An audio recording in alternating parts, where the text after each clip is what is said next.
தமிழ் சினிமாவுல அடுத்தடுத்து நிறைய சோகமான விஷயங்கள் வந்துகிட்டே இருக்குது.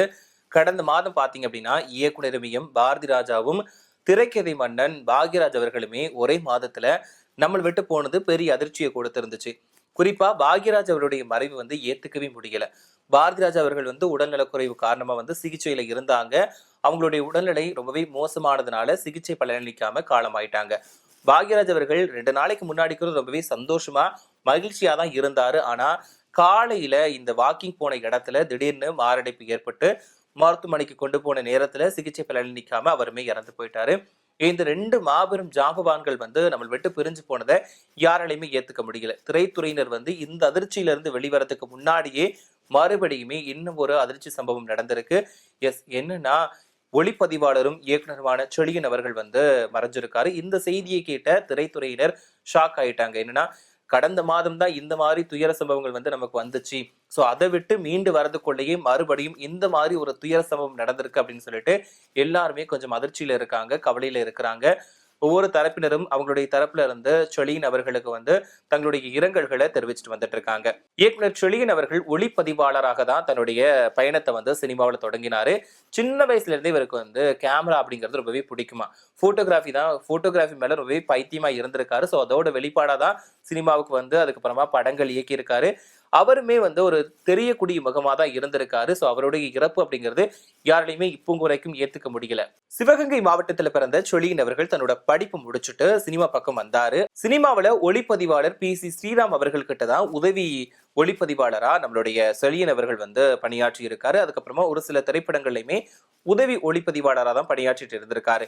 என்னன்னா, சீமான் அவர்களுடைய இயக்கத்துல மாதவன் நடிச்ச தம்பி திரைப்படத்துல வரக்கூடிய ஒரு சில பாடல்களை மட்டுமே படமாக்கக்கூடிய வாய்ப்பு ஒளிப்பதிவாளர் செழியன் அவர்களுக்கு கிடைச்சிருக்கு. சோ அதை அவர் நல்ல முறையில பயன்படுத்திக்கிட்டாரு. அவருடைய அந்த ஒளிப்பதிவு அப்படிங்கிறது பரவலா பேசப்பட்டுச்சு. அதன் மூலமா எல்லாருக்குமே ஒரு பரிட்சயமான முகமா தெரியக்கூடிய நபரா மாறினாரு. சுடும் நிலவு சுடாத சூரியன் அப்படின்ற பாடலை இவர் ஒளிப்பதிவு பண்ண விதம் பெரிய லெவல்ல எல்லாருடைய கவனத்தையுமே ஈர்த்திருந்துச்சு.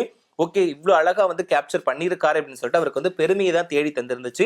அவருக்கு கொடுத்த வாய்ப்பை சரியான முறையில பயன்படுத்தி மக்களோட மனசுல இடம் பிடிச்சிட்டாரு. சோ அதுக்கப்புறமா அவருக்கு நிறைய வாய்ப்புகள் வர ஆரம்பிச்சது. சோ இதுக்கப்புறம் பாத்தீங்கன்னா, இயக்குனர் பாலாஜி சக்திவேல் கல்லூரி படத்துக்காக ஒளிப்பதிவு செய்யறதுக்கான வாய்ப்பு செழியன் அவர்களுக்கு வழங்கியிருக்காங்க. அதுக்கப்புறமா பாலச்சந்தர், பாரதி ராஜ் இவங்கெல்லாம் நடிச்ச ரெட்டச்சுலி படத்துக்குமே இவர் தான் ஒளிப்பதிவாளரா இருந்திருக்காரு. சோ அதுக்கப்புறமா விஜய் சேதுபதியோட முதல் திரைப்படமான தென்மேற்கு பருவ காற்று இந்த திரைப்படத்துக்குமே இவர் தான் ஒளிப்பதிவு செஞ்சிருக்காரு. இதுக்கப்புறமா இயக்குனர் பாலா அவர்களுடைய பரதேசி மற்றும் தாரை தப்பட்டை இந்த 2 படங்களுமே செழியன் அவர்களுக்கு மிகப்பெரிய அளவுல பேர் வாங்கி கொடுத்திருந்துச்சு. அதுக்கப்புறமா டூலெட் அப்படின்ற திரைப்படத்தை செழியன் அவர்கள் இயக்கியிருக்காங்க. இந்த திரைப்படம் ஒரு வீடு இல்லாம, நிலம் இல்லாம கஷ்டப்படக்கூடிய ஒரு சாதாரண மனுஷங்களோட வாழ்க்கையை மையமா வச்சுதான் இருந்துச்சு. இப்போ சென்னையை பொறுத்த வரைக்கும் வாடகை வீட்டுல நிறைய பேர் வச்சுட்டு வருவாங்க. ஸோ அவங்க என்னென்ன கஷ்டங்கள் அனுபவிப்பாங்க அப்படின்ற மாதிரி தான் இந்த திரைக்கதையை கொண்டு போயிருப்பாங்க. இப்போ நம்ம நினைக்கலாம், நிறைய படங்கள் அந்த மாதிரி வந்திருக்கு. அதாவது வீடு வாசல் இல்லாம வாடகை வீட்டுல கஷ்டப்படுறவங்க எப்படி இருக்கிறாங்க அப்படின்ற ஸோ அந்த மாதிரியான ஜானர்ல நிறைய படங்கள் வந்திருக்கு. ஆனா இந்த டூலெட் திரைப்படம் இதுல வித்தியாசமான கதைக்களத்துல இவருடைய அந்த ஒரு இயக்கத்துல ரொம்பவே டிஃப்ரெண்டா இருந்துச்சு. மக்களோட மனசுல டச்சிங் ஆகிற மாதிரி இருந்துச்சு. இப்ப நிறைய பேர் சென்னையை பொறுத்த வரைக்கும் எக்கச்சக்க பேர் வாடகை வீட்டுல தான் வசிச்சுட்டு இருக்காங்க. ஸோ அவங்க எவ்வளவு கஷ்டங்கள் அனுபவிச்சுட்டு இருக்காங்க. ஒரு பக்கம் நல்ல ஓனர்ஸ் இருந்தாலும் சில ஓனர்ஸ் நிறைய கட்டுப்பாடுகள் விதிப்பாங்க. ஸோ அவங்க நிறைய ரூல்ஸ் போடுவாங்க.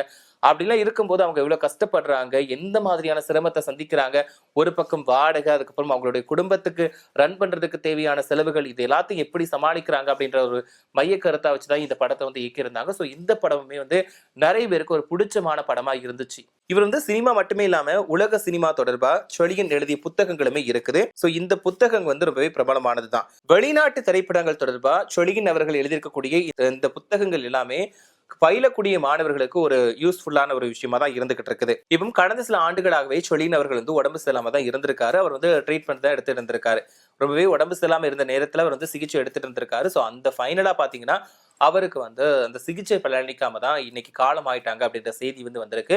இதனால சக கலைஞர்கள், சக ஒளிப்பதிவாளர்கள், அப்புறமா நிறைய இயக்குனர்கள், நடிகைகள் எல்லாருமே இரங்கல் தெரிவிச்சுட்டு வந்துட்டு இருக்காங்க. இப்போ இவர் இயக்கிய அந்த டூலெட் படத்தை பாத்தீங்க அப்படின்னா நமக்கே ஒரு பிடிக்கும். ஏன்னா நிறைய பேர் சென்னையில வாடகை வீட்டுல தான் வசிச்சுட்டு வந்துட்டு இருக்காங்க.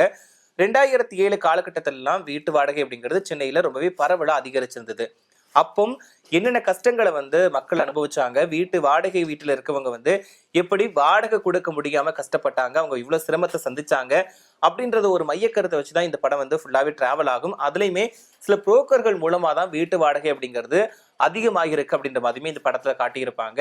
என்னன்னா வீடு கிடைக்கணும் அப்படிங்கிறதுக்காக புரோக்கர் கிட்ட போவாங்க, அவங்க மூலமா வீடு கிடைச்சா போதும் அப்படின்ற மைண்ட் செட்டுக்கு வந்து வீடு தேடுறவங்க வருவாங்க. ஸோ அதனால வந்து அவங்க எவ்வளவு அமௌண்ட் இருந்தாலும் பரவாயில்லன்னு சொல்லிட்டு ஒரு வீடு வாடகைக்கு வந்து போயிருவாங்க. அங்க போயிட்டு அவங்க அனுபவிக்கக்கூடிய கஷ்டங்கள், அதாவது புரோக்கர் அவர்கள் வந்து அவங்களுக்கான காசு வாங்கிட்டு ஏதோ ஒரு வீட்டுல வந்து நம்மளை வந்து குடி போய் வச்சிருவாங்க. ஸோ அப்போ அங்க என்னென்ன பிரச்சனைகள் நடக்குது, ஒரு பக்கம் வந்து உரிமையாளர்கள் போடக்கூடிய அந்த ரூல்ஸ் அண்ட் ரெகுலேஷன்ஸ், அதுக்கப்புறமா அந்த வீட்டுல நம்ம கஷ்டப்படக்கூடிய நிறைய அவமானங்கள், இது எல்லாமே தான் வச்சு இந்த படம் இருக்கும். குறிப்பா ஒரு வீடு இருந்துச்சுன்னா அங்க இருக்கக்கூடிய சிறுவர்கள் வந்து சுபத்துல கிறுக்குவாங்க. இப்ப நம்ம வீட்டுல இருக்கும்போது குழந்தைகள் அதுல கிறுக்குனாங்கன்னா நம்ம அதை ரசிச்சு பார்ப்போம். ஆனா வாடகை வீட்டுல அது வந்து பண்ணவே முடியாது. ஓனர் பார்த்தாங்கன்னா அதுக்கு வந்து நம்மளை திட்டுவாங்க, இல்லாட்டா வந்து வீட்டை காலி பண்ண வைப்பாங்க. சோ இந்த படத்துல பாத்தீங்க அப்படின்னா அவருடைய பையன் வந்து அந்த கிறுக்கும் போது அதை அழிக்க போகும்போது அந்த பையன் வந்து அவ்வளவு போராடுவான். சோ இந்த இது வந்து அழிக்காதீங்க, அது என்னோட ஓவியம் அப்படின்ற மாதிரி வந்து அந்த பையன் வந்து போராடக்கூடிய அந்த காட்சிகள்லாம் பாக்குறதுக்கு வந்து நமக்கே கஷ்டமா இருக்கும். சோ இந்த மாதிரிதான் எல்லாருமே கஷ்டப்படுவாங்கல்ல. இந்த ஒரு வாடகை வீடு அப்படின்றத வச்சு அவங்க வந்து நம்மளை எவ்வளவு ஒரு டார்கெட் பண்றாங்க, நம்மள ஒரு எப்படிலாம் ட்ரீட் பண்றாங்க அப்படின்றத ஒரு மைய கருத்தை வச்சுதான் இந்த படம் இருக்கும். சோ இந்த படம் வந்து நிறைய பேர் பார்த்திருப்பாங்களான்னு கேட்டா தெரியல. பட் இந்த படத்தை கண்டிப்பா பார்க்க வேண்டிய படமா இருக்குது. எல்லாருக்குமே ஒரு பிடிச்சமான படமா இருக்கும். ஒரு நடுத்தர வர்க்கத்துல வசிச்சுக்கிட்டு சென்னையில டிராவல் பண்ணக்கூடிய ஒவ்வொரு குடும்பத்தினரும் எப்படி கஷ்டப்படுறாங்க அப்படின்ற ஒரு விஷயத்த வந்து இந்த படத்துல அவ்வளவு அழகா காட்டியிருப்பாங்க. கண்டிப்பா எமோஷனலா நமக்கு வந்து இந்த படம் வந்து கனெக்ட் ஆகும் அப்படிங்கிறதுல எந்த விதமான சந்தேகமும் கிடையாது.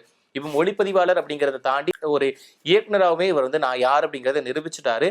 சோ அந்த டூலெட் படத்துக்காக வந்து தேசிய விருதுமே கிடைச்சிருந்துச்சு. சோ அந்த அளவுக்கு ஒரு அந்த நல்ல படத்தை வந்து அவர் கொடுத்திருந்தாரு. அவர் இன்னைக்கு வந்து நம்மளை விட்டு போயிட்டாரு அப்படின்ற விஷயம் தான் யாராலையும் ஏத்துக்க முடியல. உடம்பு சரியில்லாம வந்து ட்ரீட்மெண்ட் எடுத்துட்டு இருந்திருக்காரு. சென்னை தரவணியில் இருக்கக்கூடிய மருத்துவமனையில தான் அவர் வந்து ட்ரீட்மெண்ட் எடுத்துட்டு வந்திருக்காரு. சிகிச்சை பலன் நிக்காம இன்னைக்கு வந்து நம்மளை விட்டு போயிட்டாரு அப்படின்ற விஷயம் வந்து சோகத்தை ஏற்படுத்தி இருக்கு. ஏற்கனவே கடந்த மாதங்கள்ல 2 ஜாம்பவான்கள், அதாவது பாரதி ராஜா அண்ட் பாக்யராஜ், இவங்க 2 பேருமே நம்மளுடைய உலகத்தை விட்டு போயிட்டாங்க அப்படிங்கிறது திரைத்துறையில மிகப்பெரிய அளவுல சோகத்தை ஏற்படுத்தி இருந்துச்சு. சோ அந்த வரிசையில இயக்குனர் ஒளிப்பதிவாளர் ட்ரொலிகன் அவர்களுமே இந்த உலகத்தை விட்டு போயிட்டார் அப்படிங்கிறது திரைத்துறையினர் மத்தியில ரொம்பவே சோகத்தை ஏற்படுத்தி இருக்கு. என்னடா தொடர்ந்து இந்த மாதிரி செய்திகள் வந்து நம்மளை வந்து வாட்டி வதைக்குது, ரொம்பவே கஷ்டத்தை கொடுக்குது அப்படின்னு சொல்லிட்டு அவங்க மேலும் மேலுமே சோகத்துல இருக்கிறாங்க.